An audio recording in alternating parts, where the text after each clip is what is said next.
Ramai orang cakap awang loan kedai tipu punya. Sebab apa? Itu muka rendah-rendah punya 2-3 ribu kereta tak ada punya. Tapi ya, bukan I cakap apa lah bang. Ini semua yang tengah tunggu punya, ada belas-belas customer lah. Tengah tunggu yang kereta bajet-bajet punya muka 2,000, 3,000 punya. Sebab apa? Kalau untuk yang itu kereta bajet 2-3 ribu muka kan, kita tak berani janji tau.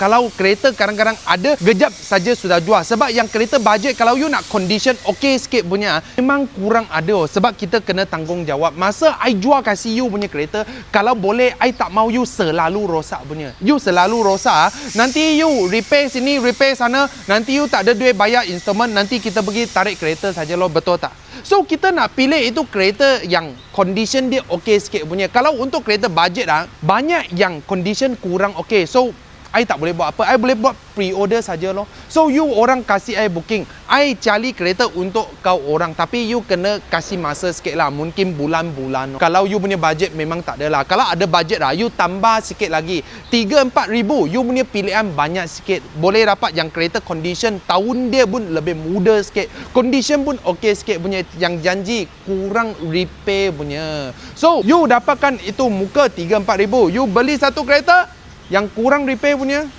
okay what? So jangan cakap awang kereta bajet-bajet tak ada lagi. Sebab apa? Sebab kalau nak kereta bajet, dia punya condition biasa kurang cantik. Kalau yang condition cantik sikit punya, dia takkan bajet. Ini adalah used car. Kalau nak kereta bajet dengan murah punya, itu boleh pakai papak punya kereta saja. Follow awang, dapatkan info dan knowledge kereta.